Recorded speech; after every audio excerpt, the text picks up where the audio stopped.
Pertama, selama ini PR-PR yang dibawa ke rumah itu dikerjakan oleh orang tuanya, jadi tidak efektif itu buat PR.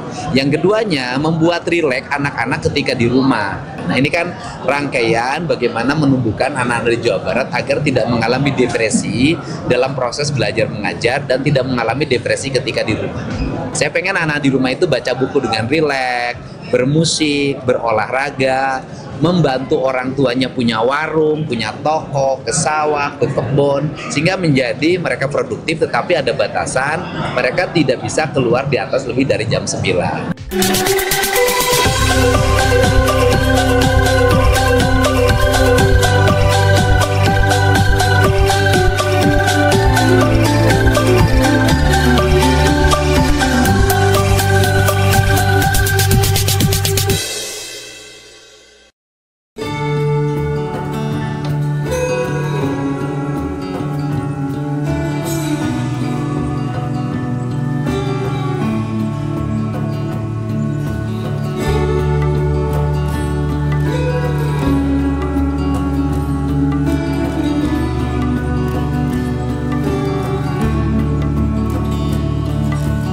Kita lagi di SMA 1 Karawang, kita minta ke kepala sekolah sama guru-gurunya untuk mendorong kreativitas anak-anak. PR dihilangin, tapi PR tersebut diganti dengan sesuatu yang produktif, solutif, inovatif, dan eksploratif. Apa itu kreativitas itu mampu menangkap apa yang bisa dilakukan berkenaan dengan kondisi wilayahnya, kondisi lingkungannya. Melakukan sesuatu yang bisa dikerjakan gitu. Dan eksploratif gimana? Eksploratif itu artinya bagaimana anak-anak diarahkan untuk bisa mengeksplor kemampuan dia, kemudian potensi lingkungannya. Potensi lingkungannya seperti apa? Maka kayak seperti ini sesungguhnya kan kita membutuhkan penghijauan nih di sekolah ini. Karena apa? Ini penghijauannya gede-gede dan ini saya yakin dulu ya kalaupun ditanam oleh siswa bukan siswa yang sekarang. Bener kan? Ini kalaupun ditanam oleh siswa, mungkin siswa yang udah 15 tahun lalu. Kan? Nah, saatnya siswa-siswa yang ada di sekolah ini sekarang berkontribusi terhadap penghijauan sekolah. Kalau lahannya udah penuh, tinggal lahan-lahan marginal. Lahan marginalnya diisi. Ini adalah salah satu lahan marginal nih.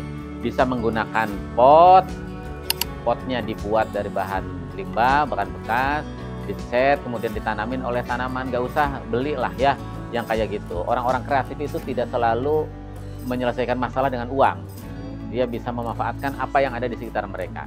Bisa dengan galon, bisa dengan ban, bisa dengan ember, bisa dengan apapun yang bisa dimanfaatkan, dicat, dilukis, ditulisin, kemudian bisa disimpan di kelas dan ditanamin bunga. Bunganya dari mana? Nggak harus beli juga. Saya yakin di lingkungan rumahnya, di kebunnya pasti banyak bunga, banyak pohon yang bisa ditanam dan bisa disimpan. Pupuknya dari mana? Harus beli juga? Tidak juga. Ajarin anak-anak untuk bikin media tanam. Tanah banyak, kotoran hewan banyak, kompos dari rumahnya juga banyak, kompos dari bawah pohon bambu juga banyak.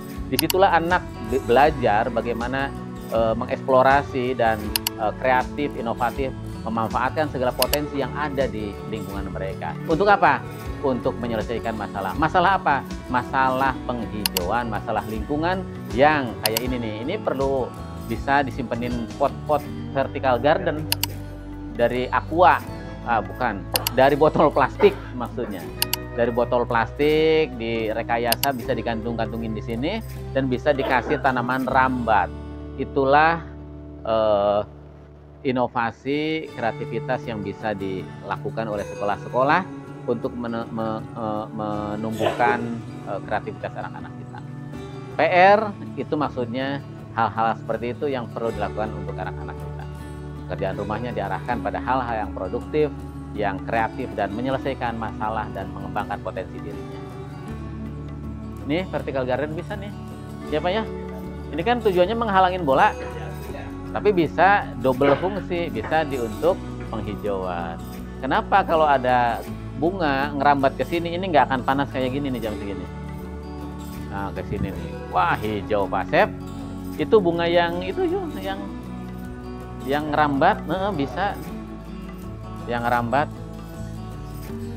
Ini ada matwa kan? Iya, matwa. Matwa. Ini gede matwanya nih. Ini udah banyak bunganya, tinggal di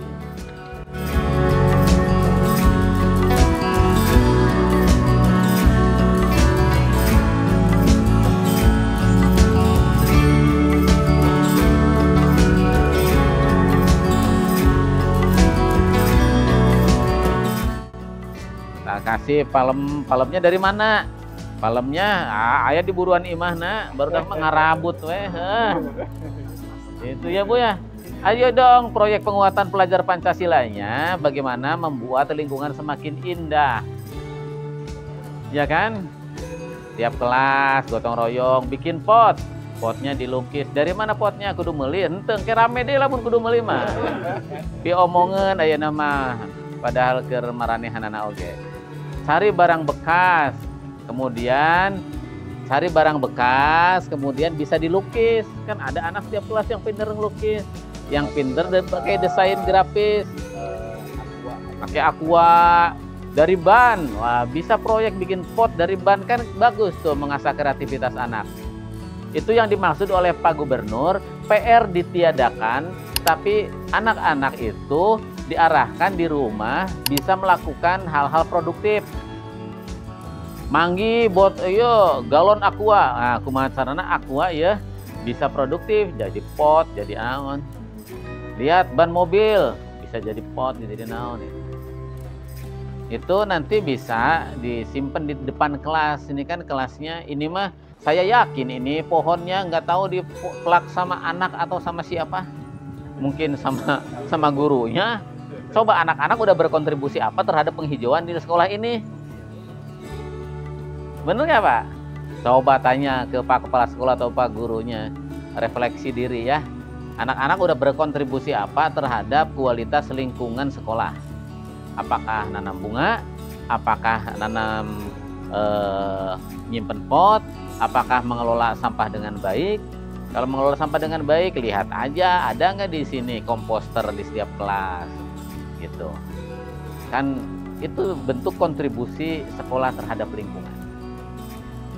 Itu yang dimaksud, udahlah PR-nya diganti aja sama hal-hal produktif di rumah. Ya maksud Pak Gubernur itu. Siswa di rumah dikasih tugas bikin kriya, bikin hasil apa, bisa ditempel di kelas. Tempel di kelasnya ya sekolah gitu.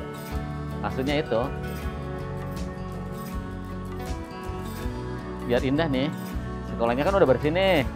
Tinggal penghijauan, nanti di tiang-tiang itu kali ada tulisan anak-anak atau tiangnya malah dilukis pakai apa namanya, apa yang itu mural. Ada anak sekolah yang sedang pinter mural nggak? Suruh itu PR-nya, bukan PR itu namanya PS, pekerjaan sekolah. Tapi minimal kan anak-anak udah merencanakan itu di rumah kan? Hah? Apa ya, kalau nanti ada di Arkas, kalau nggak ada ini masih bagus ya jangan maksain gitu kan, berbasis kebutuhan ya. Jadi saya minta ke semua kepala cabang dinas nih ya di seluruh Jawa Barat, dari kepala cabang dinas 1 sampai 13, saya minta terus memitigasi anak-anak dari keluarga miskin yang tidak bisa sekolah, yang terancam sekolahnya karena kemampuan ekonomi tidak bisa masuk ke sekolah-sekolah. Tolong dimitigasi, bekerja sama dengan kepala sekolah di lingkungan wilayahnya, kemudian dengan kepala desanya, agar anak-anak miskin khususnya para keluarga yang masuk pada kemiskinan ekstrim itu harus dijamin 100% masuk sekolah. Karena kita menjamin itu bisa masuk ke SMA negeri dan dibiayai oleh pemerintah Provinsi Jawa Barat. Kecuali yang bersangkutan milih di swasta nggak apa-apa, karena dekat rumahnya atau apa. Jadi ini yang kita harapkan ke kepala cabang dinas, terus mitigasi, tolong dengar keluh kesah masyarakat dan bantu mereka secara langsung terjun ke lapangan. Kemarin saya berucap terima kasih ke KCD Cirebon, itu wilayah berapa ya?